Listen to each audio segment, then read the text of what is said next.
Hello दोस्तों। तो GSM file के पार्ट 2 वीडियो में आपका स्वागत है। तो कल वाले वीडियो में हम लोगों ने डिस्कस किया था इनका पूरा बिजनेस मॉडल प्लस इनका जो क्वार्टर 1 ऑफ 26 का रिजल्ट आया था उसके बारे में। आज की वीडियो में हम डिस्कस करेंगे इनका कॉन्फ्रेंस कॉल एंड इनका वैल्यूएशन लास्ट में डिस्कस करेंगे कि किस वैल्यूएशन पर अभी ये अवेलेबल है।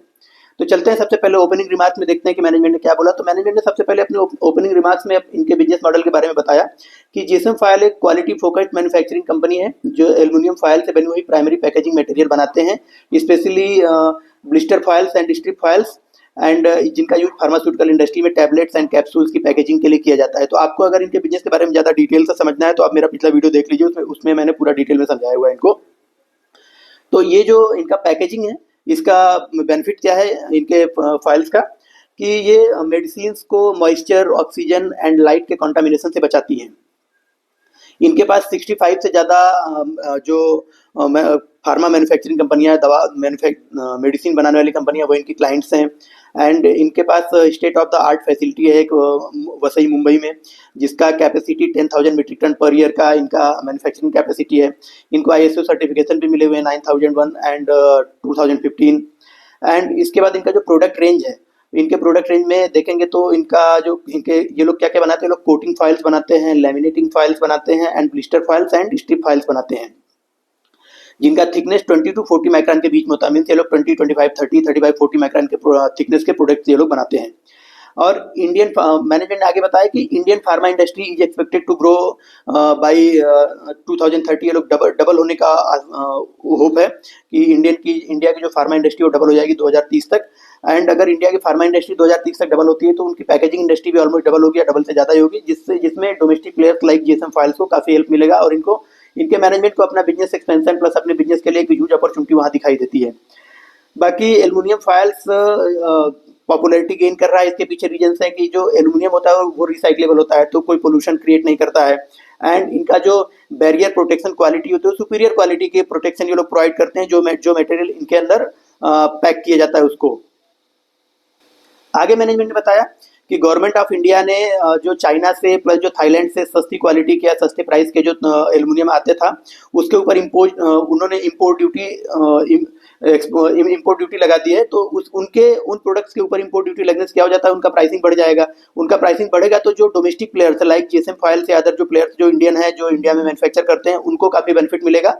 और ये जो अभी इनके ऊपर जो इम्पोर्ट ड्यूटी लगाई गई है वो अगले 5 साल के लिए है और दे आर होपिंग कि अगले 5 साल बाद गवर्नमेंट इसको रिवाइज करके फिर अगले 5 साल तक और भी लगा सकती है। तो इसलिए इनको अभी अपने बिजनेस में कोई प्रॉब्लम नहीं नजर आता है और इनको अपने बिजनेस के लिए ह्यूज पोटेंशियल नजर आता है। और जो इंडिया की जो डिमांड है वो बहुत हाई रेट से डिमांड ग्रो हो रही है इंडिया में पैकेजिंग इंडस्ट्री में।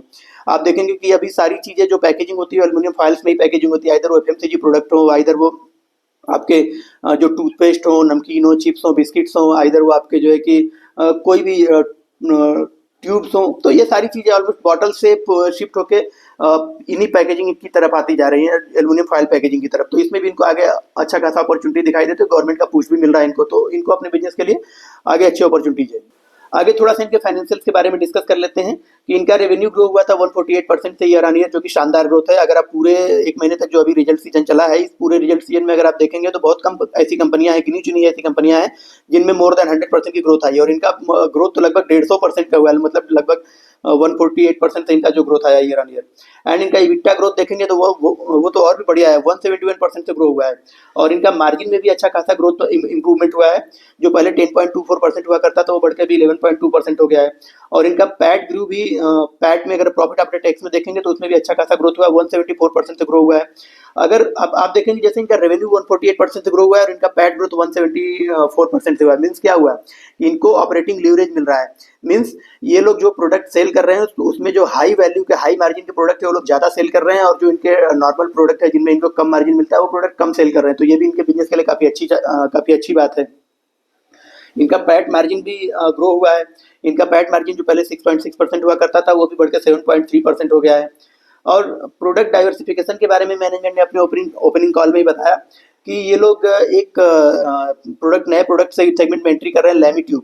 लेमी ट्यूब क्या होता है, जो टूथपेस्ट पैक होता है, प्लस जो आपके ब्यूटी क्रीम, जो आपके कॉस्मेटिक क्रीम्स हैं, प्लस आपके जो ये जो ऑइंटमेंट होते हैं मेडिसिन में, ये सारी पैकेजिंग के लिए जिस ट्यूब में पैक होती है उसको लेमी ट्यूब कहते हैं। वो एल्युमिनियम फॉयल बेस्ड होती है। तो तो ये लोग उसका भी एक नया प्लांट, अभी उसकी ट्रेडिंग शुरू किया इन्होंने, उस ट्रेडिंग में भी इनको अच्छे खासे एक्साइटिंग रिजल्ट मिल रहे हैं। और मैनेजमेंट का कहना है कि by the end of this year ये लोग इसका भी एक मैन्युफैक्चरिंग प्लांट लगाएंगे। तो आगे क्वेश्चन एंड आंसर सेशन की तरफ चलते हैं। तो इनसे जो सबसे पहला क्वेश्चन पूछा गया था वो इनके ग्रॉस मार्जिन को लेकर पूछा गया था। तो मैनेजमेंट ने बोला था कि इनका ग्रॉस मार्जिन 11 से 12% के आसपास रहेगा और ये लोग अपनी प्लांट का जो यूटिलाइजेशन है उसको बढ़ा रहे हैं। अभी इनका प्लांट 65 to 68% से रन कर रहा है, यूटिलाइजेशन पे रन कर रहा है, तो उसको बढ़ा के लोग 100% तक लेके जाने की कोशिश करेंगे, इस साल कोशिश कर रहे हैं।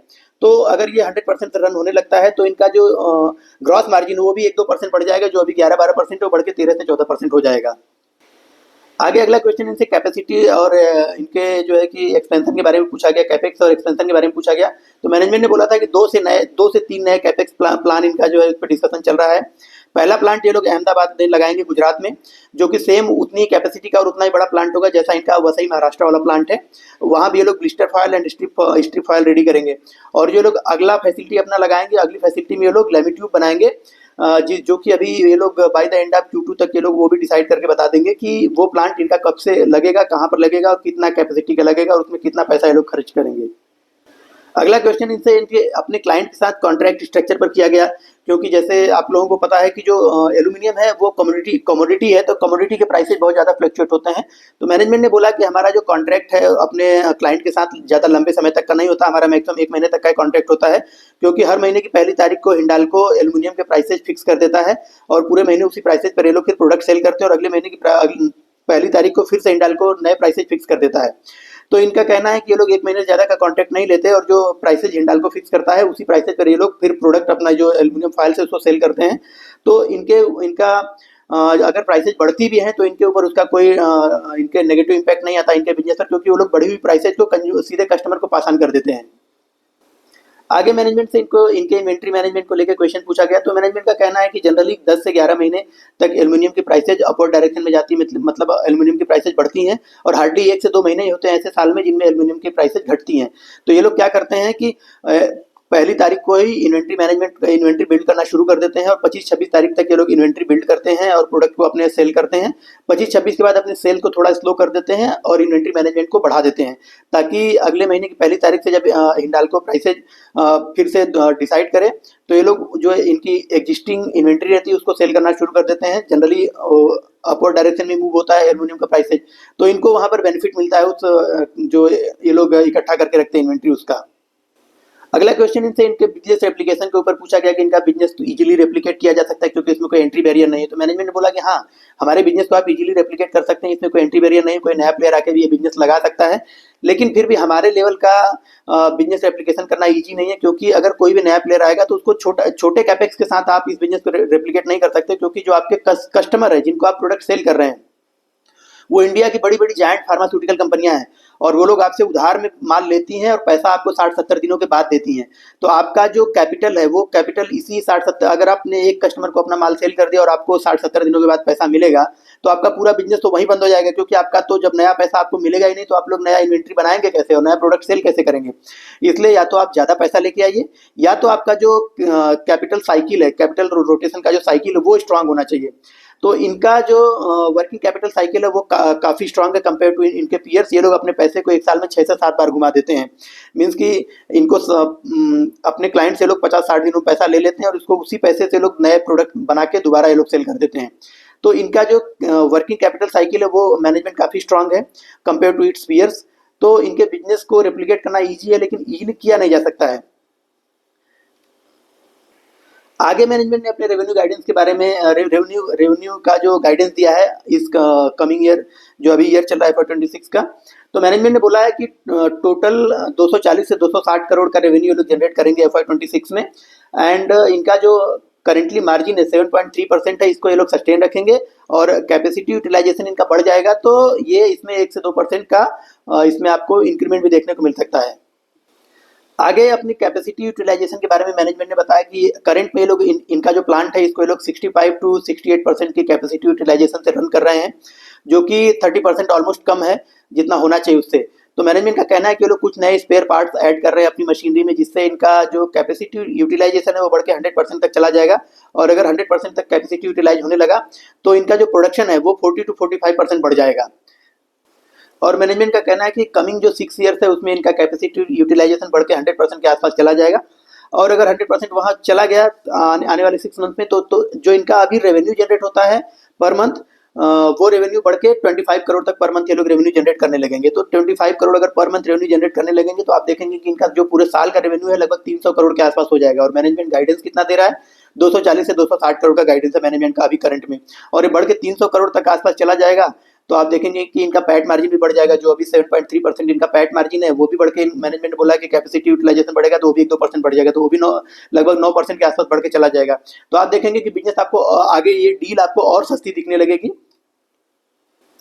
आगे इनकी जो मशीनरी इनके प्लांट पे लगी है उनकी लाइफ साइकिल के बारे में क्वेश्चन पूछा गया। तो मैनेजमेंट का कहना है कि इनकी मशीनरी की लाइफ साइकिल 15 से 20 साल होती है और इनके पास अभी जितनी भी मशीनरी है उनकी वो केवल 3 से 4 साल पुरानी है। तो इसमें अभी 12 से 15 साल तक का अभी तक उसमें बचा हुआ है टाइम उनकी लाइफ का। प्लस इन्होंने कुछ नई मशीनरी भी लगाई जो रिसेंटली, जो अभी की पूरे 20 साल के ही उसमें लाइफ स्पैन पूरा बचा हुआ है उनका। एंड इनका कहना है कि इसको जब इसको आउटकम इनको बढ़ाना है, आउटपुट बढ़ाना है, तो इनको थोड़ी बहुत तो इसमें कैपेसिटी और स्पेयर पार्ट्स और ऐड करने पड़ रहे हैं अपनी मशीनरी में, जिसको ये लोग अपने इंटरनल एक्यूरेल से, अपने इंटरनल कैश फ्लो से ही उसको लगा रहे हैं। और अपनी जो कैपेसिटी यूटिलाइजेशन है उसको ये लगाने के बाद इनका बढ़ जाएगा। आगे ये लोग जो नया कैपेक्स कर रहे हैं कि अहमदाबाद में जो एक प्लांट लगा रहे हैं, प्लस अगला जो लैमिट्यूड का प्लांट लगा रहे हैं उसको, उसके लिए लोग फंड कहाँ से मैनेज करेंगे उसके बारे में क्वेश्चन पूछा गया। तो मैनेजमेंट का कहना है कि ये लोग जब ये अहमदाबाद वाला प्लांट लगाएंगे, या अभी तो उनका करंटली चल ही रहा है काम, तो उसके लिए फंड, प्लस जो लैमिट्यूड वाला प्लांट है उसके लिए इनको फंड के लिए इंटरनल एक्यूरेल से इनका नहीं हो पाएगा, तो इसके लिए ये लोग QIP करेंगे। एंड QIP करने के साथ साथ ये लोग क्या है, प्रेफरेंशियल शेयर भी इशू करके वहां से फंड इकट्ठा करेंगे। अहमदाबाद में जो प्लांट के लोग लगा रहे हैं उसके बारे में क्वेश्चन पूछा गया। तो मैनेजमेंट ने बोला है कि अभी अहमदाबाद का प्लांट कैपेक्स गोइंग ऑन है और इसकी एग्जैक्ट तस्वीर आपको, एग्जैक्ट पिक्चर आपको ये लोग सेकंड क्वार्टर के एंड तक बताएंगे। आगे अगला क्वेश्चन इनसे पूछा गया client acquisition and revenue contribution के बारे में। तो मैनेजमेंट का कहना है कि इनका जो 20% रेवेन्यू है वो इनके नए क्लाइंट से आ रहा है और इनका जो 80% रेवेन्यू जनरेट हो रहा है वो इनके पुराने क्लाइंट से जनरेट हो रहा है।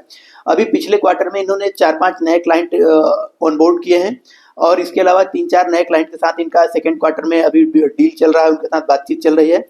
और ये लोग आने वाले इस पूरे साल में 10 से 12 नए क्लाइंट्स और ऐड करेंगे। आगे इनसे पूछा गया कि इनके जो अपना पीयर कंपनियां हैं उनसे कंपटीशन के बारे में। तो मैनेजमेंट का कहना है कि हमको पीयर कंपनियों से कोई ऐसी खास कंपटीशन देखने को नहीं मिल रहा है, क्योंकि जो एल्यूमिनियम की प्राइसेस हैं वो हिंडाल्को महीने की पहली तारीख को तय करता है। तो जो इम्पैक्ट हमारे ऊपर पड़ता है सेम वही इम्पैक्ट प्राइसिंग का उनके ऊपर भी पड़ता है। तो कोई कंपटीशन का ऐसा इशू नहीं है। इस सेक्टर में इनको ह्यूज ग्रोथ डिमांड दिखाई दे रहा है, डिमांड बहुत ज़्यादा है। उसको पूरा करने के लिए लोग अभी बल्कि अपने कैपेक्स और अपने एक्सपेंशन पर फोकस कर रहे हैं। प्रोडक्ट मिक्स चेंज के ऊपर इनसे पूछा गया कि ये लोग अपने प्रोडक्ट मिक्स में क्या क्या चीज़ें चेंज कर रहे हैं। तो मैनेजमेंट का कहना है कि इंडिया के मार्केट से, अभी इंडिया के फार्मा सेक्टर से इतनी ज़्यादा डिमांड है इनको कि इनका पूरा का पूरा फोकस कभी इंडियन फार्मा सेक्टर के डिमांड को फुलफिल करने में लगा हुआ है। लेकिन फर्दर ये लोग फिर भी कुछ इवेल्युएशन कर रहे हैं अपॉर्चुनिटीज इन FMCG एंड जो फूड पैकेजिंग इंडस्ट्री है उनमें। तो कुछ कंपनियों के साथ इनकी जो FMCG की बनाने वाली कुछ कंपनियां उनके साथ इनकी डील चल रही है। तो ये लोग उधर भी अपना फोकस बढ़ा रहे हैं धीरे धीरे, ताकि इनका जो डिपेंडेंसी फार्मा सेक्टर के ऊपर वो थोड़ा कम हो जाए और ये लोग अदर सेक्टर में भी अपने प्रोडक्ट मिक्स चेंज को बढ़ा सकें। एक इन्वेस्टर ने इनसे डिविडेंड से रिलेटेड क्वेश्चन पूछा। तो मैनेजमेंट का कहना है कि अभी इनका कोई भी फोकस नहीं डिविडेंड के ऊपर, डिविडेंड अभी ये लोग नहीं देंगे, क्योंकि अभी इनका पूरा फोकस अपने प्लांट को एक्सपेंशन के ऊपर प्लस अपने नए कैपेक्स, नए प्लांट लगाने के ऊपर है। तो फर्दर एक बार जब इनका प्रॉफिटेबिलिटी इनकी जब थोड़ी स्टेबल हो जाएगी एंड जब इनका कैश फ्लो स्टेबल हो जाएगा, तब फिर ये लोग सोचेंगे कि शेयर होल्डर्स की बेनिफिट के लिए डिविडेंड देना है या फिर बाईबैक करना है। उसके बाद ये लोग उसके बारे में सोचेंगे। एक एनालिस्ट ने अगला क्वेश्चन इनसे इनके एक्सपोर्ट बिजनेस के बारे में पूछा। तो मैनेजमेंट का कहना है कि हमारा अभी 5 से 7% रेवेन्यू आता है एक्सपोर्ट बिजनेस से, और अभी हमारे इंडिया में इतना, फार्मा सेक्टर में इंडिया में इतना ज़्यादा डिमांड है कि अभी हमारा पूरा फोकस इंडिया के डिमांड के ऊपर, इंडिया की डिमांड को फुलफिल करने में है। लेकिन इसके साथ ही साथ ये लोग अपॉर्चुनिटी ढूंढ रहे हैं कुछ साउथ ईस्ट कंट्रीज में प्लस अफ्रीकन कंट्रीज में। तो वहाँ पर क्या है कि ये लोग अपॉर्चुनिटी ढूंढ रहे हैं और वहाँ पर कुछ जो फार्मा मैन्युफैक्चरिंग कंपनियां उनके साथ इनकी बातचीत भी चल रही है, उनके साथ डील चल रहा है। और आने वाले 2 से 3 सालों में ये अपना जो कंट्रीब्यूशन है एक्सपोर्ट से, उसको अभी जो कि 5 से 7% उसको बढ़ा के 15% तक लेके जाएंगे। और मैनेजमेंट का स्ट्रेटेजी बहुत क्लियर है ओवरसीज बिजनेसेज के लिए। मैनेजमेंट का कहना है कि हम वहाँ पर प्राइसिंग के लिए कोई कंपटीशन नहीं करेंगे, प्राइसिंग से कॉम्पीट नहीं करेंगे, बल्कि हमारा पूरा का पूरा फोकस अपनी ऑन टाइम डिलीवरी, प्रोडक्ट की quality and long term relationships develop करने के ऊपर लगाएंगे, जो ओवरसीज की फार्मा मैन्युफैक्चरिंग कंपनियां उनके साथ। आगे एक एनालिस्ट ने इनसे क्वेश्चन पूछा था इनके बिजनेस में क्या क्या रिस्क है उसके बारे में, तो मैनेजमेंट ने बताया कि सबसे पहला रिस्क हमारा मटेरियल प्राइसिंग वोलाटिलिटी का है। तो जैसे आपको पता है कि कमोडिटी बिजनेस है तो इसमें जो इनका प्राइसिंग है उसमें काफ़ी वोलाटाइल होता है, लेकिन इसका इनके ऊपर कोई इम्पैक्ट नहीं पड़ता, क्योंकि पहली तारीख को हिंडाल्को प्राइसेस फिक्स कर देता है एल्यूमिनियम के, और ये लोग कस्टमर को सीधा पास ऑन कर देते हैं बढ़ी हुई प्राइसेज। तो इनको कोई रेवेन्यू के ऊपर या इनके प्रॉफिटेबिलिटी के ऊपर कोई उसका नेगेटिव इम्पैक्ट नहीं पड़ता है। Second risk working capital cycle management का है। तो मैनेजमेंट का कहना है कि ये इस रिस्क को हैंडल करने के लिए ये अपना डिसिप्लिन मेंटेन करते हैं, स्ट्रिक्ट डिसिप्लिन मेंटेन करते हैं इन कलेक्शंस एंड कंटिन्यूअसली मॉनिटर करते हैं अपने कैश फ्लो को। थर्ड रिस्क के बारे में मैनेजमेंट ने बोला कि इनका तीसरा रिस्क है किसी एक ही सेक्टर के ऊपर ज़्यादा डिपेंड होने का। तो इनका फार्मास्यूटिकल इंडस्ट्री के ऊपर इनकी डिपेंडेंसी देखेंगे तो बहुत ज़्यादा है। तो मैनेजमेंट इस रिस्क को मिटिगेट करने के लिए कुछ एफएमसीजी कंपनी के साथ इनकी डील चल रही है, प्लस ये लोग लैमिट्यूड वाले बिजनेस में भी आ रहे हैं, और कुछ अदर पैकेजिंग इंडस्ट्री में भी ये लोग कुछ कंपनियों के साथ इनकी डील चल रही है। तो ये लोग एफएमसीजी प्लस लैमिट्यूड का business plus other packaging industries में अपने प्रोडक्ट पोर्टफोलियो को डाइवर्सिफाई कर रहे हैं, ताकि इनका जो डिपेंडेंसी है फार्मा सेक्टर के ऊपर वो थोड़ा कम हो सके।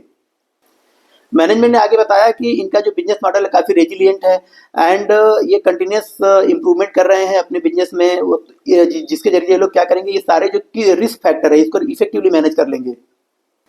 अब थोड़ा वैल्यूएशन के ऊपर डिस्कस कर लेते हैं। तो इनका मार्केट कैप देखेंगे तो आप तो 290 करोड़ का इनका मार्केट कैप है टोटल, और इनका जो रेवेन्यू गाइडेंस है मैनेजमेंट का 260 करोड़ के आसपास का, 240 से 260 करोड़ इन्होंने मैनेजमेंट ने बोला है कि हम रेवेन्यू जनरेट करेंगे, और करंट में इनका जो मार्जिन है 7.37% है। तो अगर आप 260 करोड़ के रेवेन्यू गाइडेंस के अकॉर्डिंग अगर इनका 1 ईयर फॉरवर्डेड पी आप कैलकुलेट करें तो वो निकल के आता है ऑलमोस्ट 15 के आसपास। तो जो कंपनी का ग्रोथ कितना हो रहा है, ग्रोथ हो रहा है 148%। अगर आप 148% ना भी कैलकुलेट करें, अगर 100% ही कैलकुलेट करते हैं तो आपको 100% रेट से ग्रो करने वाली कंपनी 15 के पी 15 के पी पर अवेलेबल है। तो बहुत ही सस्ती डील है, इससे सस्ती डील आपको मिलेगी नहीं, बहुत बढ़िया डील मुझे लगती है। और अगर थोड़ा सा इसको 260 करोड़ के रेवेन्यू को अगर इनका जो मार्जिन बोल रहे हैं कि 100% यूटिलाइजेशन इनका हो जाएगा और उसमें इनका मार्जिन बढ़ जाएगा, तो अगर हम 8.5% का मार्जिन पकड़ लेते हैं तो देखेंगे कि ये पी निकल के आ जाएगा 13 का। और अगर 100% यूटिलाइजेशन पे अगर इनका प्लांट रन होने लगा तो इनका जो रेवेन्यू वो भी तो बढ़ के 300 करोड़ हो जाएगा। और अगर 300 करोड़ पे अगर आप 8.5% का मार्जिन कैलकुलेट करके अगर आप इनका 1 ईयर फॉरवर्डेड पी निकालेंगे तो वो 10 के आसपास निकल के आएगा। तो 10 के पी पर आपको 100% से बढ़ने वाली कंपनी मिल रही है, बहुत ही सस्ती डील है मेरे हिसाब से ये। और अगर आप इनका पीजी रेशियो भी कैलकुलेट करते हैं तो पीजी रेशियो भी निकल के आएगा 0.1 0.15। जनरली अगर आप स्टॉक मार्केट में देखेंगे तो 1 का पीजी रेशियो हेल्दी माना जाता है, अगर 1 के पीजी रेशियो है तो अच्छा माना जाता है वैल्यूएशन, और 1 के पीजी रेशियो से कम पे अगर आपको कोई शेयर मिल रहा है तो माना जाता है कि ये सस्ता माना जाता है कि ये सस्ती मिल रही है आपको। और इनका पीजी रेशियो तो 0.15 निकल के आ रहा, भाई गॉड इतना सस्ता पीजी रेशियो। लेकिन यही है कि वैल्यूएशन वाइज तो अभी काफ़ी सस्ती मिल रही है, बस ये कई प्रॉब्लम है कि एसएमई प्लेटफॉर्म पे अवेलेबल है तो आपको सिंगल शेयर नहीं मिलेगा, आपको पूरे लॉट में लेना पड़ेगा। लेकिन इनके साथ ये रिस्क भी है, रिस्क फैक्टर भी है कि इनका बिजनेस में कोई एंट्री बैरियर नहीं है, कोई भी इजीली इनके बिजनेस में घुस सकता है। तो कल को कोई बड़ा प्लेयर रिलायंस या टाटा जैसा बड़ा प्लेयर अगर इनके बिजनेस में घुस गया तो फिर ये छोटे प्लेयर सर्वाइव करना इन लोगों के लिए मुश्किल हो जाएगा। तो लेकिन फिलहाल अभी उनकी कोई अपॉर्चुनिटी अभी उनका कोई तो दिखता नहीं ऐसा कुछ आने वाले समय में कि रिलायंस या टाटा अभी करंट में लोग इस बिजनेस में घुस रहे हैं। तो थोड़ा सा लेकिन रिस्की बिजनेस है, आप अपना रिस्क समझिए और उसके अकॉर्डिंग इसमें इन्वेस्टमेंट का डिसीजन लीजिए। बाकी मेरा काम था पूरा बिजनेस मॉडल आपको समझाना, वैल्यूएशन समझाना, प्लस कॉन्फ्रेंस कॉल का डिटेल देना, वो सारा कुछ मैंने आपको दे दिया है। बाकी बाइंग और सेलिंग का डिसीजन आपका अपना होगा। मेरे पास अगर मेरी बात करें तो मेरी इसमें होल्डिंग है थोड़ी सी, मैंने अभी इनिशियल पोजीशन बनाई है, फर्दर मैं इसको ट्रैक करता रहूंगा। और अगर आगे मैनेजमेंट अगर जैसा बोल रहा है कि लोग 260 करोड़ या 300 करोड़ तक अपना रेवेन्यू लेके जा सकते हैं, प्लांट यूटिलाइजेशन 90 to 100% तक लेके जा सकते हैं, और नए कैपेक्स कर रहे हैं, नया प्लांट इनका अहमदाबाद वाला या लैमिट्यूड वाला इनका प्लांट अगर लगता है तो फिर ये मैनेजमेंट अपने वॉक ऑन द टॉक करेंगे, मीन इनका बिजनेस और जबरदस्त ग्रोथ देगा और शेयर होल्डर्स के लिए रिटर्न भी अच्छा खासा बना के देगा। तो आपको इससे रिलेटेड कोई क्वेश्चन है तो आप लोग कमेंट बॉक्स में डालिए। Thank you.